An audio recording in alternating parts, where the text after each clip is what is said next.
How are y'all doing? And I hope you guys are well. Welcome to a new video. It is 3:34 in the morning, so I'm trying to not wake anyone up. The topic is not really new and is covered by most people already, so I thought I would do my take on this. Hunts and events are similar in ways, but they are not exactly the same in some ways.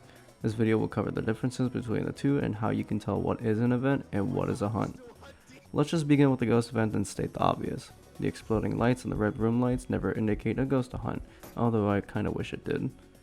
Be warned though, after every ghost event, no matter what, the ghost is able, not guaranteed, but able to start a hunt 1 second after said event that occurs. You will know if it is a hunt for sure if you hear the entrance door and gate in every map closing and locking.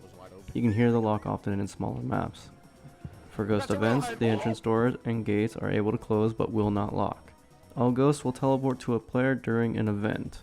For hunts, only phantoms, wraiths, and banshees will have a chance to teleport to a player and hunt from there. Banshees will only teleport to their target. Those hunts will start in their ghost room otherwise, unless a recent ghost event occurred seconds before the hunt began where the event ended. During hunts, assuming the ghost never broke the lights at all, the lights will flicker if the ghost is nearby the switch. Hunts will never have a light turn off, while events will have a chance to have the lights go off along with the doors. If either of those things happen, then you're safe from the hunt. You cannot toggle light switches or the breaker during a hunt. If you are able to toggle both things, then you have an event in your hands and you are safe.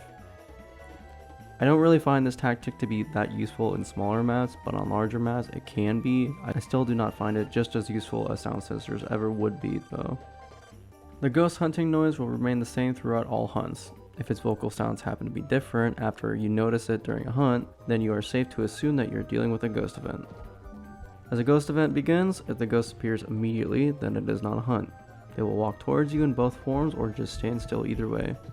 This is not a very useful method to determine since there is a chance for the lights to go out and your flashlight flickering. A good but not great counter to this is a recent use of a glow stick and candles, as the ghost cannot make them malfunction.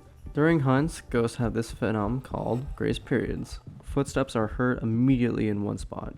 If you do not hear footsteps, then it is not a hunt, but much rather a ghost event. Grace periods are so special to me. They vary on each difficulty, going downward by 1 second. Amateur is 5, intermediate is 4, professional is 3, nightmare is 2, cursed hunts is 1. The heart pin from the voodoo doll has no grace period, so be careful of that. Take notice that ghosts will never take their shadow or translucent form during hunts as well, because they're too much of a Alright, I think that's enough of that guy, but I think he covered everything here there is to noting differences between hunts and events.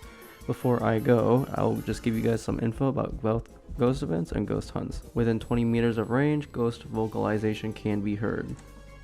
10 meters or less, you will notice the lights and electronic devices malfunctioning, along with the global chat also cutting off as well. This is your walkie, by the way. 5 meters or less will make the player's heart beat. This applies on both events and hunts as well, so be careful, because this will not help you determine which one is which.